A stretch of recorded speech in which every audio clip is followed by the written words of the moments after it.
King James Bible, the book of the prophet Ezekiel, chapter 39. Therefore, thou son of man, prophesy against Gog, and say, Thus saith the Lord God, Behold, I am against thee, O Gog, the chief prince of Meshach and Tubal, and I will turn thee back, and leave but the sixth part of thee, and will cease thee to come up from the north parts, and will bring thee upon the mountains of Israel. And I will smite thy bow out of thy left hand, and will cause thine arrows to fall out of thy right hand. Thou shalt fall upon the mountains of Israel, thou and all thy bands, and the people that is with thee. I will give thee unto the ravenous birds of every sort, and to the beasts of the field to be devoured.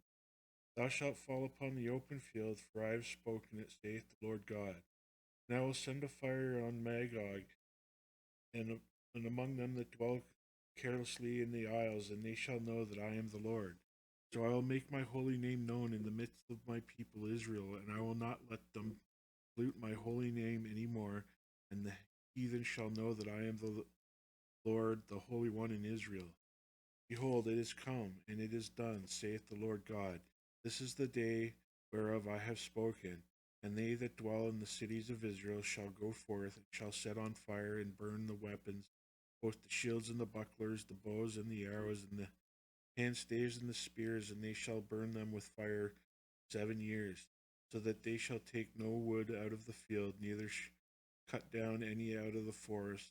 For they shall burn the weapons with fire, and they shall spoil those that spoiled them, and rob those that robbed them, saith the Lord God. And it shall come to pass in that day that I will give unto Gog a place there of graves in Israel, the valley of the passengers on the east of the sea, and it shall stop the noses of the passengers, and they shall and there they shall bury Gog and all his multitude, and they shall call it the valley of Hamon Gog. And 7 months shall the house of Israel be burying of them, they that cleanse the land, yea, all the people of the land shall bury them, and it shall be to them a renown the day that I shall be glorified, saith the Lord God. And they shall sever out men continual employment, passing through the land to bury with the passengers those that remain upon the face of the earth. Cleanse it after the end of the 7 months shall they search. And the passengers that pass through the land, when they seeth a man's bone, then shall he set up a sign by it, till the buriers have buried it in the valley of Hamon God. And also the name of the city shall be Hamanah. Thus shall they cleanse the land. And thou, son of man, thus saith the Lord God, Speak unto every feathered fowl, and to every beast of the field, Assemble yourselves, and come gather yourselves on every side to my sacrifice, that I do sacrifice for you, even a great sacrifice upon the mountains of Israel, that ye may eat flesh and drink blood. Ye shall eat the flesh of the mighty, and drink the blood of the princes of the earth, of rams, of lambs, and of goats, of bullocks, all of them fatlings of Bashan. And ye shall eat fat till ye be full, and drink blood drunken of my sacrifice, which I have sacrificed for you.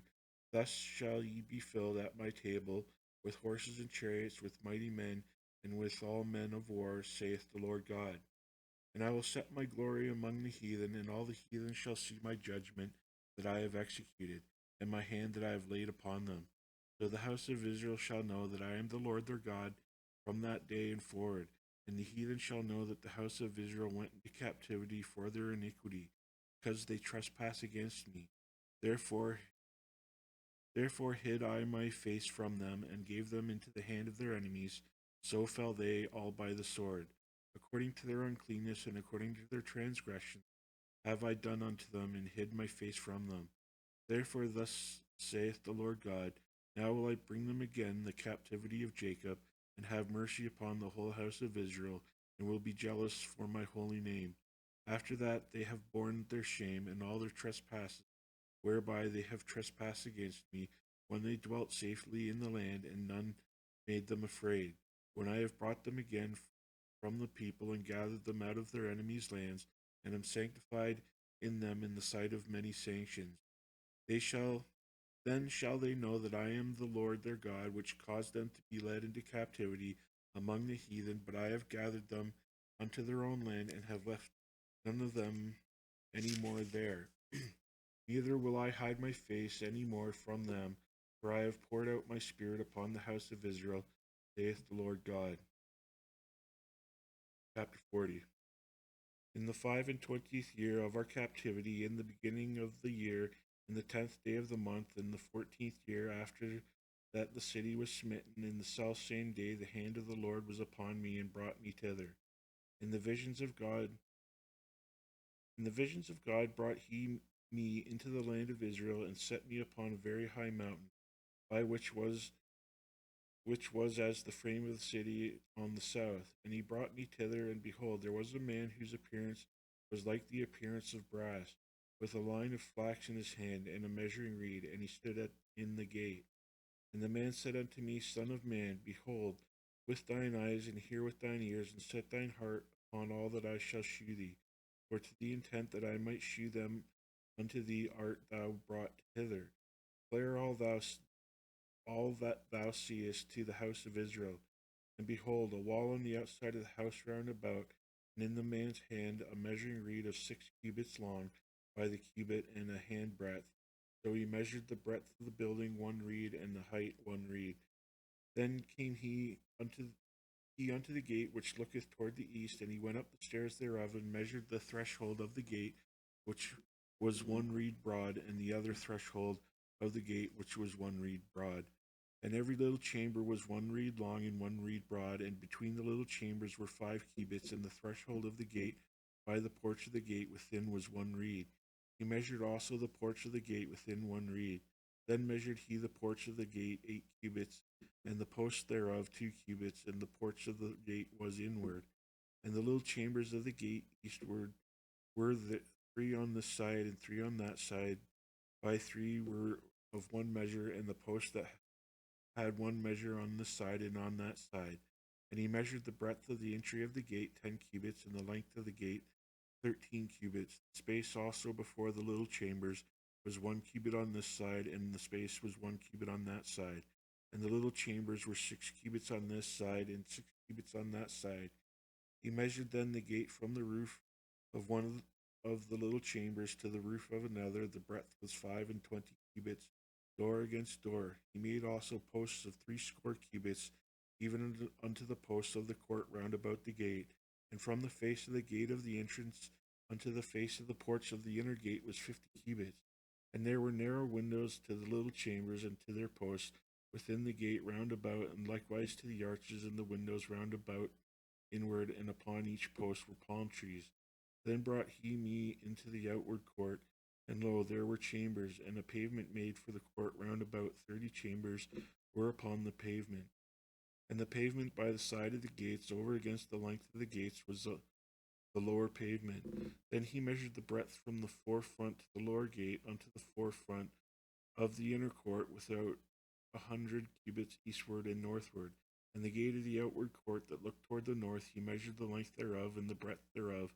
And the little chambers thereof were 3 cubits on this side, 3 cubits on that side. And the posts thereof and the arches thereof were all measured of the first gate. The length thereof was 50 cubits, and the breadth 25 cubits. And their windows and their arches and their palm trees were after the measure of the gate that looketh toward the east. And they went up unto it by 7 steps, and the arches thereof were before them. And the gate of the inner court was over against the gate toward the north and toward the east. And he measured the gate 100 cubits.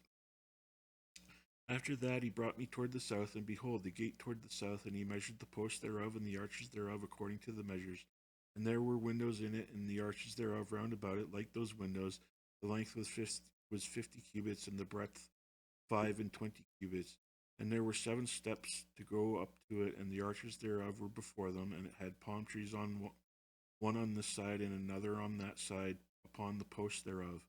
And there was a gate in the inner court toward the south, and he measured from the gate toward the south 100 cubits. And he brought me to the inner court by the south gate, and he measured the south gate according to these measures. And the little chambers thereof, and the posts thereof, and the arches thereof according to these measures. And there were windows in it, and the arches thereof round about it. It was 50 cubits long, and 25 cubits broad, and the arches